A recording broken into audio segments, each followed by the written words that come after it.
Assalamualaikum warahmatullahi wabarakatuh. Saya Nur Fadilah, NPM 1940 60 Saya dari Lokal A2 jurusan Bimbingan dan Konseling. Di sini saya akan memaparkan materi tentang pendekatan dan teknik psikodinamika. Adapun materi-materi yang akan saya bahas dalam video ini. Yang pertama, hakikat manusia menurut psikoanalisis. Yang kedua, struktur kepribadian manusia menurut psikoanalisa. Yang ketiga, pribadi yang sehat dan bermasalah menurut psikoanalisa. Yang keempat, hakikat konseling menurut psikoanalisa. Hakikat manusia menurut psikoanalisa. Psikoanalisa memandang manusia sebagai homo falls, di mana perilakunya dikendalikan oleh dorongan alam bawah sadarnya. Secara singkat, menurut pendekatan psikoanalisis, perilaku manusia adalah hasil interaksi dari 3 pilar atau komponen kepribadian, yakni komponen biologis, psikologis, dan sosial, atau unsur hewani, rasional, dan moral.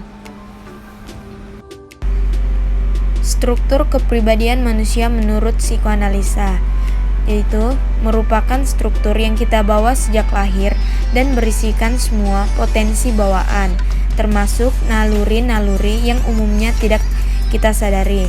Di dalam it terdapat dorongan-dorongan naluriah yang cenderung primitif dan menimbulkan ketegangan karena menuntut untuk dipenuhi. Untuk memuaskan dorongan-dorongan, it menggunakan 2 mekanisme tindakan refleks dan proses primer. Dorongan naluria dibedakan menjadi 2, yaitu naluri hidup, libido, yang memfleksikan kebutuhan it untuk mengejar kesenangan dan menghindari ketidaknyamanan. Naluri mati, thanatos, yang merupakan dorongan-dorongan agresif yang negatif, yang dapat membedakan diri sendiri. Ego berfungsi untuk membantu it memenuhi dorongan-dorongannya secara nyata dan bukan hanya sekedar membayangkan atau melamun. Ego tidak hanya membantu memenuhi kebutuhan it, tetapi juga merintangi atau menolak dorongan-dorongan yang tidak diizinkan oleh norma atau kode moral yang ditekankan oleh lingkungan sosial. Ego merupakan aspek eksekutif, pengendali atau pengatur dari struktur kepribadian. Superego merupakan aspek kepribadian yang berisikan nilai-nilai atau kode moral masyarakat yang internalisasi oleh anak melalui pendidikan orang tua.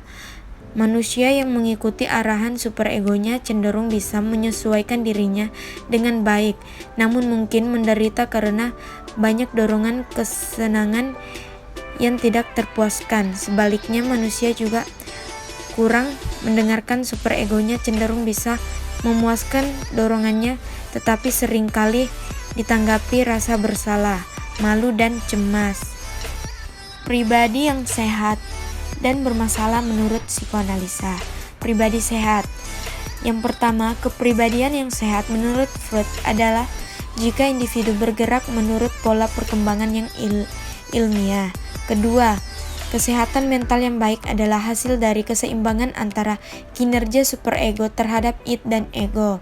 Yang ketiga, perkembangan dini penting karena masalah-masalah kepribadian berakar pada konflik-konflik masa kanak-kanak yang depresi.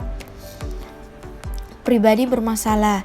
Seorang dikatakan sebagai pribadi yang bermasalah apabila dalam dirinya terjadi ketidaksinambungan antara it, ego, dan superego. Yang kedua, terjadinya kecemasan pada dirinya serta jika mekanisme pertahanan dirinya tidak berfungsi secara efektif. Hakikat konseling menurut psikoanalisa. Secara umum, hakikat konseling adalah mengubah perilaku dalam pendekatan psikoanalisa. Hakikat konseling adalah agar individu mengetahui ego dan memiliki ego yang kuat, yaitu menempatkan ego pada tempat yang benar, yaitu sebagai pihak maupun memilih secara rasional dan menjadi mediator antara it dan superego. Konseling dalam pandangan psikoanalisa adalah sebagai proses reedukasi lebih realistik dan rasional.